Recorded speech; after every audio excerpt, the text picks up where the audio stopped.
کہ رب کریم جل وعلا نے اس دنیا کے اندر 1,24,000 یا تقریباً 2,24,000 انبیاء کرام کو بھیجا، جن میں سے ایک نام حضرت زکریا علیہ السلام کا بھی ہے۔ حضرت زکریا علیہ السلام کو اللہ تبارک و تعالیٰ نے اپنا نبی بنایا اور اپنا بندہ خاص بنایا۔ جس دور میں حضرت زکریا علیہ السلام تھے اس دور کے لوگ بڑے ظالم تھے، انہوں نے آپ پر بڑا ظلم کیا، آپ کو طرح طرح سے تکلیفیں دی، آپ کو ستایا، آپ کو دبایا، آپ کو جس طریقے سے ان سے ممکن ہو سکا آپ کو پریشان کیا۔ حضرت یحییٰ علیہ السلام کو جس دور میں ایک بادشاہ کے کہنے پر شہید کیا گیا تھا، اس دور میں رب کریم جل وعلا کے حکم سے کچھ بنی اسرائیل کو زمین کے اندر دھسا دیا جاتا ہے۔ اس کے بعد کچھ بنی اسرائیل رب کریم جل وعلا کے حکم سے زمین میں دھسا دیے گئے، تو کچھ ظالموں نے ارادہ کیا، کچھ اس قوم کے جو بڑے بڑے شریر ظالم تھے انہوں نے ارادہ کیا اللہ کے نبی حضرت زکریا علیہ السلام کو قتل کرنے کا، ان کو مارنے کا۔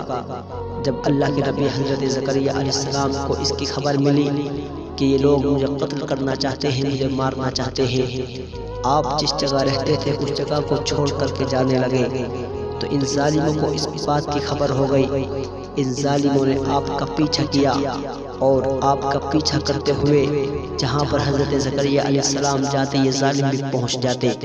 اللہ کے نبی حضرت زکریا علیہ السلام ایک باغ کے اندر داخل ہوئے، آپ نے ایک باغ کی پناہ لی۔ جیسے آپ اس باغ کے اندر داخل ہوئے، اس باغ میں سے ایک درخت کے اندر سے آواز آتی ہے، اے اللہ کے نبی میرے اندر آ کر کے چھپ جاؤ۔ حضرت زکریا علیہ السلام اس درخت کے پاس پہنچے۔ جیسے آپ اس درخت کے پاس پہنچتے ہیں وہ درخت کے 2 ٹکڑے ہو جاتے ہیں، بیچ میں سے پھیل جاتا ہے۔ حضرت زکریا علیہ السلام اس پیڑ کے اندر داخل ہوئے تو وہ پیڑ پھر سے جیسا تھا ویسی ہو گیا، آپس میں مل جاتا ہے۔ لیکن شیطان یہ سارا ماجرا دیکھ رہا تھا۔ اللہ کے نبی حضرت زکریا علیہ السلام کے کپڑے کا ایک کونا اس نے باہر کو نکال دیا تاکہ یہ ظالم قوم جو آپ کا پیچھا کرتے ہوئے آ رہی ہے آپ کے کپڑے کو دیکھ کر کے جان جائے کہ آپ اسی کے اندر چھپے ہوئے ہیں۔ جیسے ظالم قوم اس باغ میں داخل ہوئی، ان ظالموں نے دیکھ لیا کہ یہ اسی باغ کے اندر اس پیڑ میں چھپے ہوئے ہیں۔ اللہ کے نبی حضرت زکریا علیہ السلام کو یہ لوگ جان گئے کہ آپ اسی پیڑ کے اندر چھپ گئے ہیں۔ جیسے اس بات کا ان لوگوں کو علم ہوا، پھر ان لوگوں نے جانا، ان لوگوں نے آپس میں باتیں کرنا شروع کی کہ کس طریقے سے ہم ان کو اس پیڑ سے نکالیں، کس طریقے سے ان کو قتل کیا جائے، ان کو مارا جائے۔